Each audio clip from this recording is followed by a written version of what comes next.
I pulled into the driveway like I had 100 times before, but this time, something in my gut whispered that I shouldn't have come. The house hadn't changed. Same white shutters, same porch swing that creaked when the wind pushed it just right. I parked, cut the engine, and sat there for a second longer than I meant to. 38 years old, built my life from scratch, and still this place had a way of shrinking me down to the girl I used to be. Inside, it was all smiles and casseroles. Mom was already fussing with place settings, and Dad gave me a hug that lasted one beat too long. My older brother Mason and his wife were on the couch, laughing at something that died the moment I walked in. I smiled, said my hellos, sat at the table. We talked about the weather, about gas prices, about how the old neighbor finally sold his junkyard of a house. All normal, all routine. And yet, I felt it, something cold beneath the warmth, a current under the surface. I'd been here before, not in this exact scene, but in the feeling, the false harmony, the sugarcoating. They'd asked me to come home for dinner. Just dinner, they said. But my stomach had already started tying itself in knots. It started small. "Must be nice," Mason said, nudging his glass, "to have that big place all to yourself." I didn't react, just nodded. Took a sip of my wine. Mom chimed in. "You know, honey, you're doing so well now. Maybe it's time to think about investing in family a bit more. Your father's knees aren't what they used to be."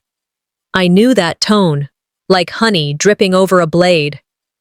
"It's not just about money," Dad added, "but it would mean a lot if you thought of us when you plan your next steps." There it was, not even subtle. I bit down on my tongue. These weren't questions. They were expectations, camouflaged as concern, wrapped in guilt. I forced a smile, said something non-committal, but my chest felt tight. And then, as if it were part of dessert, Dad reached into a folder on the side table and laid down a piece of paper right in the middle of the dinner spread. "This is just an idea," he said too casually. "Something we've been talking about." I looked down. It was an agreement, or what they wanted to pass off as one. It had my name on it, and the name of my company, and a series of bullet points outlining how the family would take part in financial decisions going forward. They didn't even look nervous. Mom said, "It's just a structure, to make sure we're all supported." Mason leaned forward. "You're doing great. We're proud of you. But you didn't do it alone, you know. You came from this house." My fork dropped. I didn't mean to do it. It just slipped. I stared at the paper, my company, my life. They wanted a piece. No, more than that. They wanted control, and they thought they had the right. For a second, my mind floated back, living in a dingy studio apartment, eating canned soup, driving Uber between jobs just to keep the lights on. They weren't there then. Not with money, not with support. Just calls asking if I could wire a little something for Mom's dental bill, or cover Mason's DUI lawyer, or help Dad with the tax issue he didn't see coming. I did it all. No questions asked, every time. And now this. I looked around. No one else seemed shocked. They'd talked about this, planned it. Behind my smile, I was screaming. But I didn't say no. Not yet. I needed time. I needed to breathe. "I'll think about it," I said, keeping my voice even. Mom clapped her hands, like I'd just said yes. "That's wonderful, sweetie." Mason grinned. "Knew you'd be reasonable." They went right into logistics. Who'd handle what? When we could sit down again to finalize, I sat still, nodded, didn't trust my voice. It was like I wasn't even there anymore. Just a wallet with legs? That night, lying in the guest bedroom, the same one I'd grown up in, I couldn't sleep. I thought about all the times before this, all the little asks, all the tiny betrayals. When they needed something, they always came calling. And when I said yes, they smiled. When I said no, I got silence. Distance. How many times had I told myself this was just what families did? How many times had I swallowed the hurt because it was easier than confrontation? Too many. And maybe, just maybe, That's why they thought they could pull this now. Maybe I'd trained them to. Maybe I wasn't the problem. Maybe they were. I sat up. My heart was pounding. Downstairs, I could hear faint voices. Laughter. Someone opened the fridge, the soft hum of life going on, like nothing had happened, but something had. I walked back to the dining room. The table had been cleared, but the document still lay there, like it belonged. I stared at it. What if I said no? I was still standing in the dining room, staring at the contract on the table, when something tugged at the corner of my vision. Mason. Phone in hand, pointed directly at me. He wasn't being subtle, not like he accidentally hit record. The lens was trained on me, like I was some zoo animal reacting to a trainer's trick. "Are you recording this?" I asked, trying to keep it light. A joke with a bite. He didn't flinch, just smiled and said, "For memories." Memories. I scanned the room. No one seemed surprised. No one told him to stop. They didn't even pretend to be uncomfortable. That told me everything. This wasn't about preserving family moments. This was documentation. Controlled. Deliberate. I wasn't part of a conversation. I was part of a strategy. The warmth I tried to hold on to in Chapter 1 dissolved right there on that old hardwood floor. Every smile they'd flashed earlier now looked rehearsed, like they knew this was coming. And I didn't. I pulled a chair back and sat, not because I was tired, because my knees stopped working right. I turned to Mason. "Why would you do that without asking me?" He leaned back, smug, still holding the phone like it was a glass of wine. "Relax, it's just a family thing. No big deal." No big deal. My father stepped in quickly before I could say what I really wanted to. "Let's not turn this into drama. We've got more important things to discuss." I looked at him, then back at Mason. His eyes didn't match his tone. They were sharp, watchful, like he'd just scored a point in a game I didn't even know we were playing. And suddenly the room got smaller. Not physically, but emotionally. I wasn't surrounded by family. I was surrounded by people who saw me as a resource, an obstacle, a target. If you're willing to record me, I thought, what else have you done? That fear wasn't just paranoia. It was a realization, and it hit like a punch to the stomach. They were framing me, positioning me, boxing me in so I couldn't say no later without looking unreasonable, ungrateful. I tried to breathe through it, to stay calm. Mom brought out dessert like nothing had happened. Brownies, still warm. I excused myself, said I had a call, walked slowly to the kitchen, past Mason's phone left face down on the counter. I should have walked away, but I didn't. The screen lit up. A message from a group chat popped in. Family Stability Plan. My name wasn't on that thread. I picked it up, opened it. There were screenshots of my business filings, my real estate assets, a draft email to an attorney with my company's logo in the header. And then, there it was, a video, me, sitting at the table, eyes wide, silent, while Dad slid the contract forward. Mason had captioned it. "Look how she doesn't deny it." That clip was time-stamped, archived. Already discussed in replies with phrases like, "This should hold up," and "Once she signs, we're good." I put the phone back down slowly. My hand was shaking. They were going to use it, to say I didn't object, that my silence was consent, that video wasn't a memory. It was evidence. I walked out the front door without saying a word, got in my car, and just started driving. Nowhere in particular. I didn't even put on music. The silence was louder than any playlist. My mind raced. Images, moments, memories reconfigured in a new light, like a movie where the twist changes everything you thought you understood. They weren't clumsy. They were coordinated. I kept driving, out past the neighborhoods I knew, past the city lights until everything looked unfamiliar. That's when I pulled over. Took a breath. Something my grandmother once told me floated up. You don't have to burn every bridge, but some you just stop crossing. They didn't want to hear me. They didn't care to understand me. They wanted access, authority, ownership. I called Lena, an old friend who always left the porch light on, figuratively speaking. Told her I needed to crash for the night. She didn't ask questions.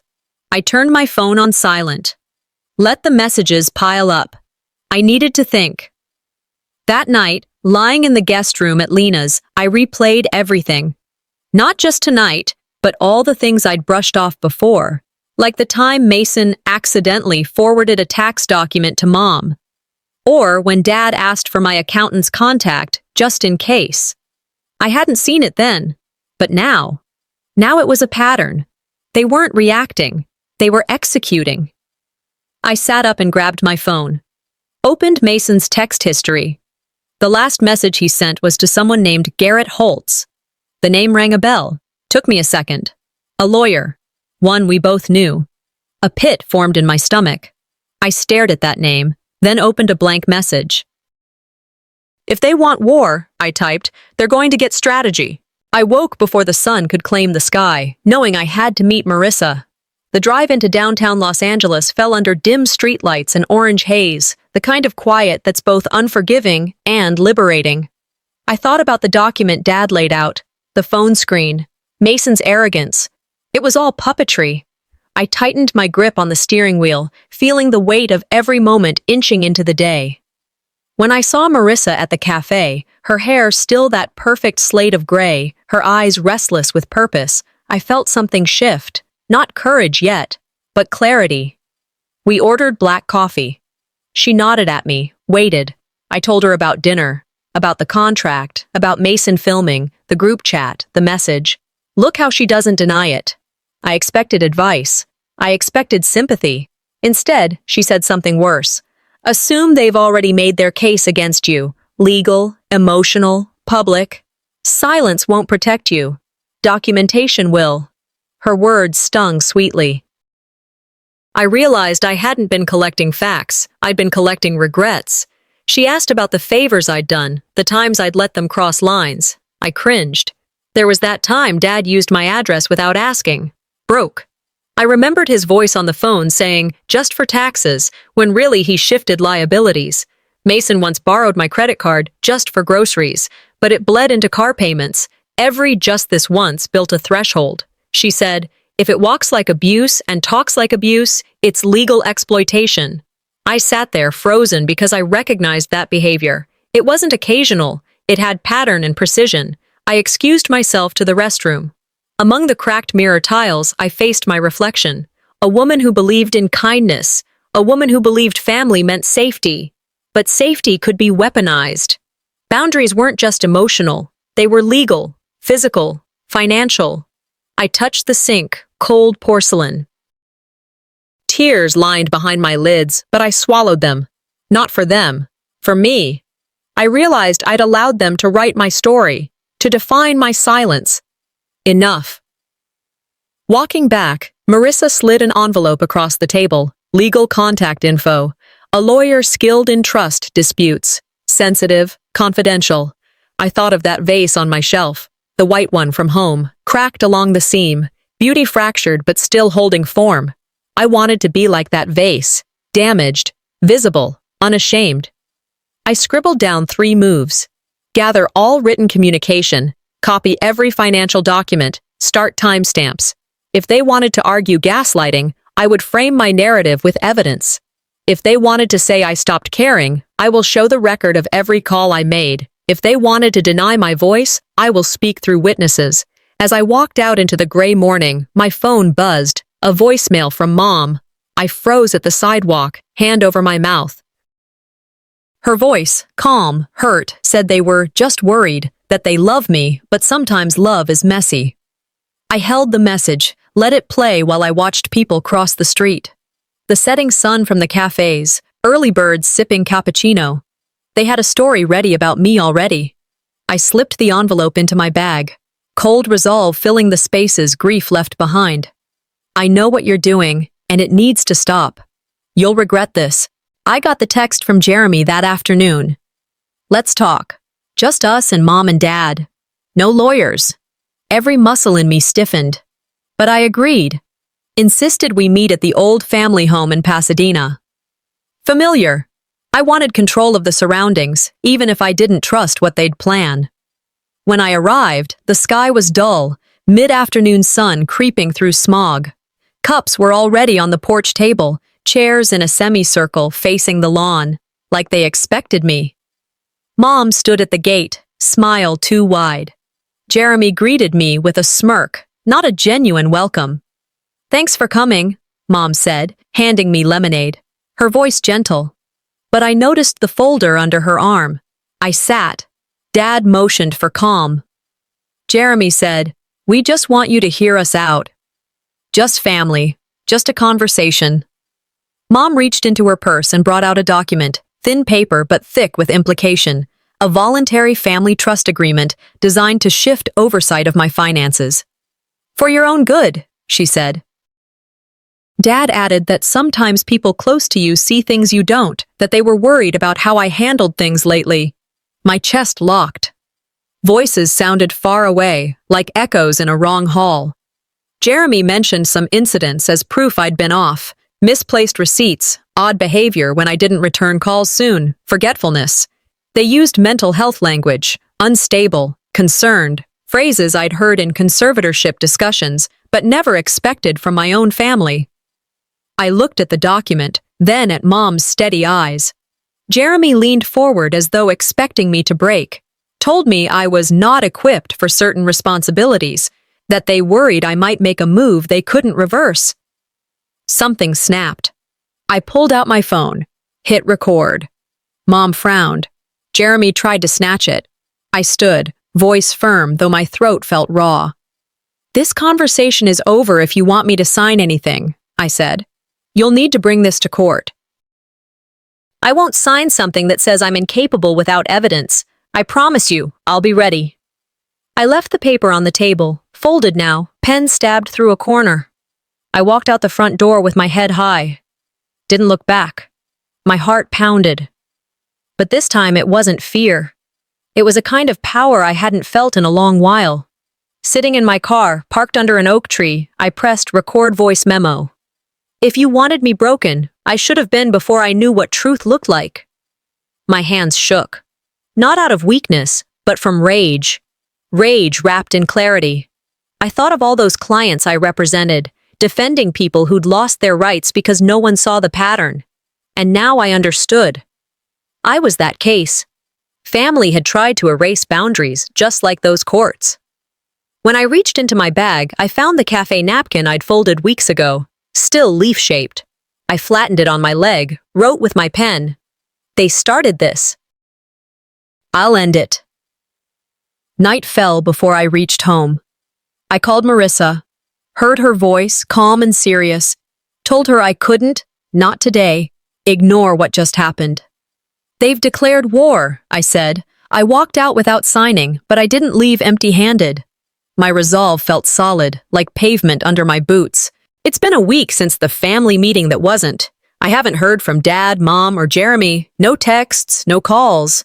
I stay in my apartment in Santa Monica. I spend the evenings sitting at the small kitchen table, sorting through folders, legal papers, voice memos, bank statements. I call it my survival archive. My hands feel heavy. I listen to a voice memo I recorded months ago. "You deserve kindness, always." At the time, it comforted me. Now it sounds hollow, like I believed in something that never existed. I try to cry, but nothing comes, just that ache. I walk to the balcony, looking at the lights across the ocean. I used to think silence meant peace.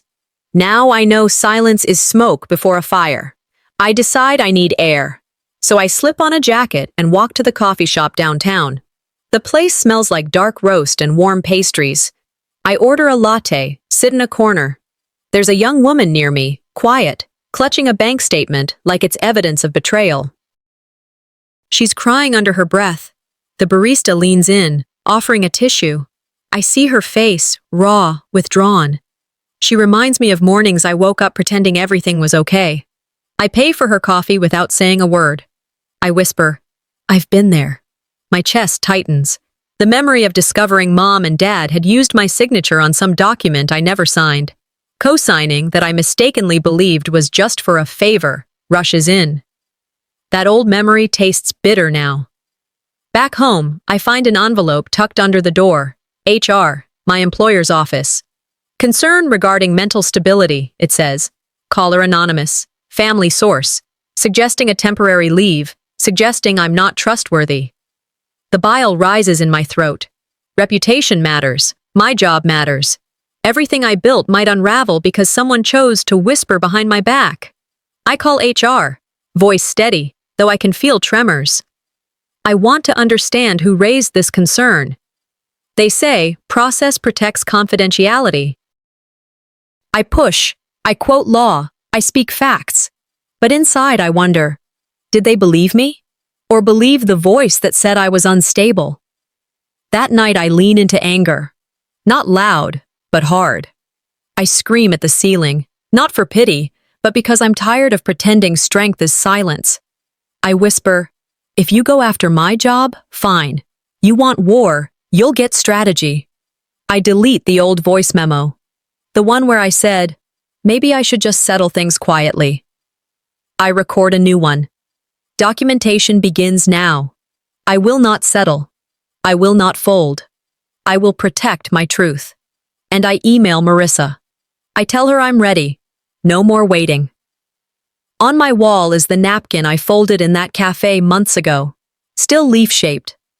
I tape it under the timeline board I've started. Dates, docs, incidents. I write on the napkin.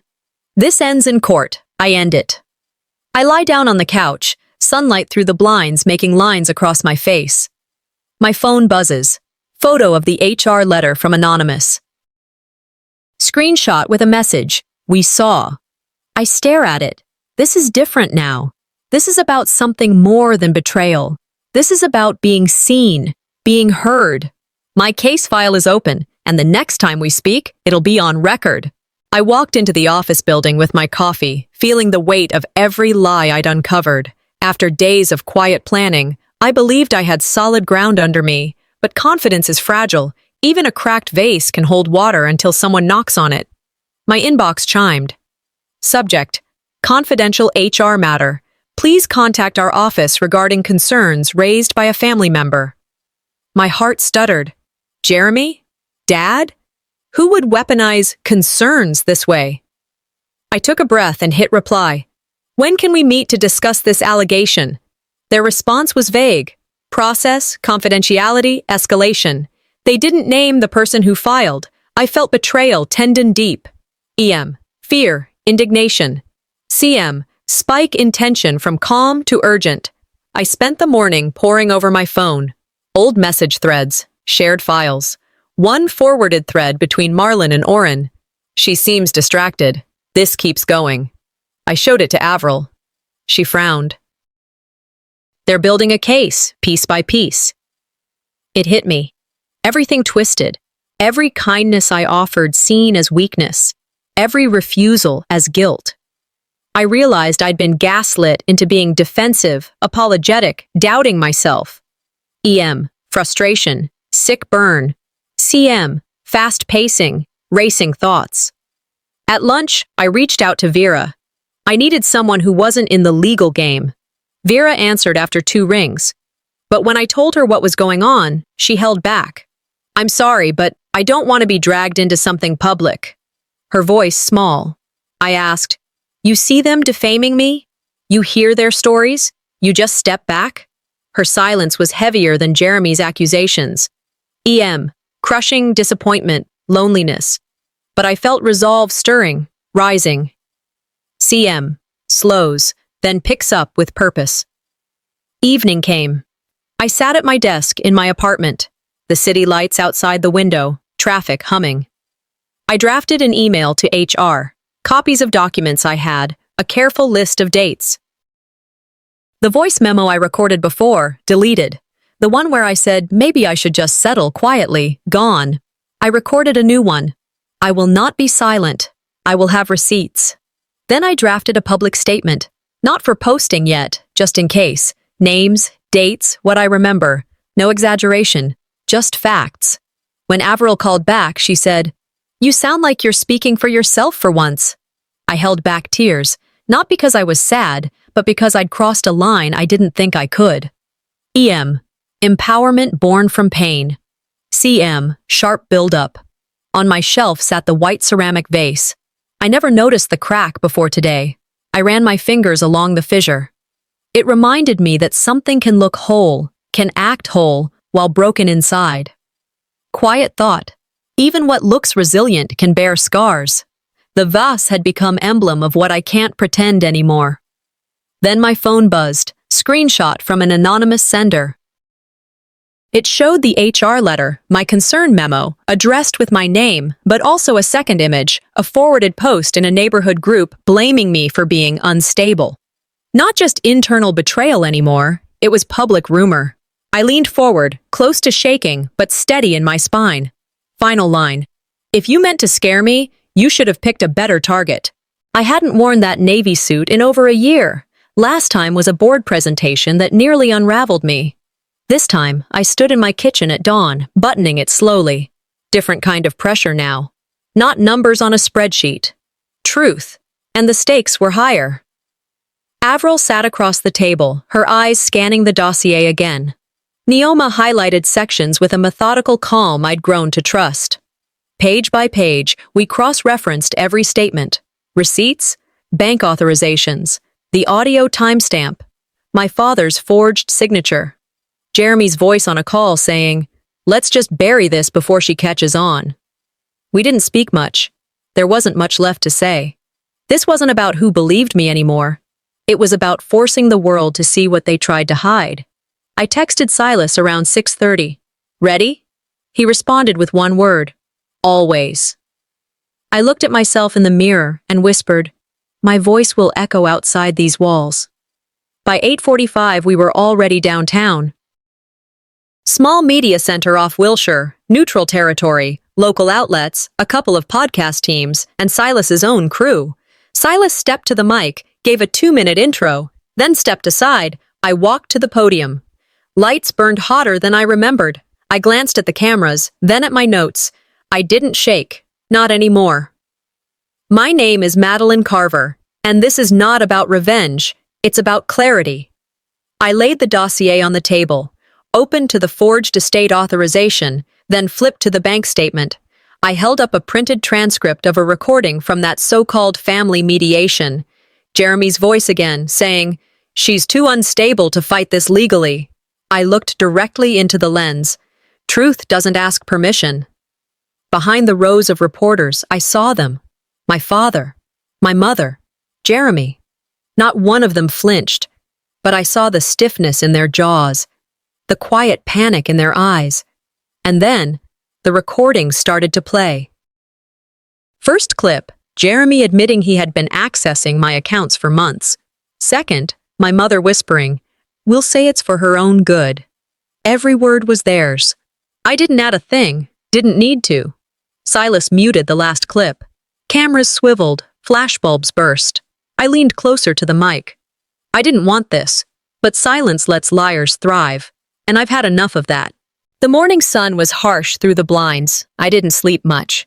Too many thoughts, too many voices, my own included, whispering through the silence of the apartment. I sat on the edge of my bed for a while, just staring at the blazer hanging on my closet door. Last time I wore it, I was pitching to a room of stone-faced board members, fighting for a slice of space in a company I helped build. Today, I was stepping into a courtroom to fight for something far more personal. My name, my worth. The truth that had been traded, shredded, and sold by people who once sang lullabies to me. Avril showed up with Neoma around 8. They brought coffee and a kind of quiet I needed. No pep talk, no unnecessary optimism, just presence. The three of us sat at the dining table, the secret dossier spread out again like it was scripture. Every page, every transaction, every forged signature, every embedded metadata stamp from my father's hard drive. This wasn't paranoia, it was proof. "You sure about going public first?" Neoma asked. I nodded. If they want this quiet, then silence is what gives them power. Silas, an old friend from college turned investigative journalist, was already on standby. He'd been briefed. He had copies of the files, and he was the one who found the off-the-record trustee transfers that tied directly back to my family's charity shell game. I looked in the mirror one last time, eyes tired, spine straight. "My voice will echo outside these walls," I said out loud, not to anyone in the room, just to myself. And then we left for the courthouse. The press room wasn't grand, just tight white walls, a couple rows of folding chairs, a few jittery interns adjusting wires behind portable tripods. But when Silas gave me a nod from across the room, it felt like I was stepping onto a stage in front of the world. He took the mic first. Today, you'll hear from someone whose story was nearly buried by people closest to her. Then it was my turn. I walked to the podium. A breath, then another. I didn't clear my throat. I wanted every scratch, every quake in my voice to be heard. This, I said, holding up the folder, isn't about vengeance. It's about truth that never asked for permission to exist. I laid out the dossier piece by piece. Timeline, bank statements, emails between my father and his attorney, screenshots of a backdated system login, and finally, still frames from the charity's internal video, my brother logging in using my credentials, with my mother's voice instructing him off camera. I heard someone in the room gasp. Maybe it was me. Then I read the quote I had memorized. Truth doesn't ask permission, it doesn't whisper, it waits, and then it burns. I turned a page. This, I said, is my ownership. This, I pointed to the forged transfer, is what they tried to steal. The reporters didn't blink, but my family did. Dad's eyes flickered, calculating, caught. Mom's face froze in practiced grief. My brother looked down like a kid caught cheating at cards. You think I'll flinch under lights? I said. You should have seen what I've endured in the dark. That's when the silence turned into something else. Tension, release, recognition. They came expecting a breakdown. What they got was a reckoning. I stood on the steps of the courthouse, sun setting behind the tall pillars. Cameras flashed. Reporters crowded in closer than I expected. I held the white vase I kept on my shelf, the cracked one that had become an anchor. In one hand, I held the verdict. I had won. My voice carried, raw and quiet. The judge's words echoed through the plaza. Your evidence is compelling. Your rights violated. Relief washed over me. Not relief that I defeated them, but relief that someone finally saw. I raised my chin. I stepped forward and said, "This isn't revenge, it's restoration." The phrase tasted of ash and hope both. The audience murmured, faces among them, my parents, looked tight like they were holding back storms. I reached inside my coat pocket and pulled out a sealed envelope. The official seal glinted under the lights. I gave it to the court clerk. Staff parted. The cameras clicked. Hearts seemed to stop. It was the final proof. The signed document showing they tried to transfer half of my company into their names without my consent. My father attempted to interrupt, his hand raised. I lifted mine higher and said, "Let the record speak for itself." The courtroom gasped. Reporters scribbled. The world saw. Fury mixed with vindication in every eye looking at me. For once, I didn't shrink. I stood framed by truth. In the hours that followed, the news broke, headline after headline. Family named in court as attempted asset thieves. Public thank yous poured in. Friends, strangers, clients. Some thought I offered gratitude. Some saw the betrayal. Emails and social media posts showed every email draft, every forged signature, every hidden clause. The betrayal they thought private was exposed for all to see. The gratitude people believed I felt was for the chance to be honest, not forgiving. My chest ached with it. Later, I returned home. Mother and brother waited in the porch light. Father's face was wet, or maybe sweaty. "We love you," Mom said, voice shaking. "We were trying to protect you." I looked at them, measured, tired. I said, "You protected your version of me, not who I am." I retrieved the documents, the ownership papers, the proof. They stood quiet. I didn't look for their forgiveness. That night, I gathered Vera, Avril, Neoma. We sat in my living room, windows open, light filtered through the curtains. I thanked them. Thank you for waiting, for believing. Tears weren't falling, mine weren't, but something inside me shifted. Hope. The kind that doesn't lie. They said true family isn't only blood, it's truth. It's being seen. I placed the cracked white vase on the mantelpiece, new flowers inside it. Light caught the crack. It glowed. Imperfect, yes, but alive. I won the lawsuit, but there are stories still untold. I'll keep exposing until the silence ends.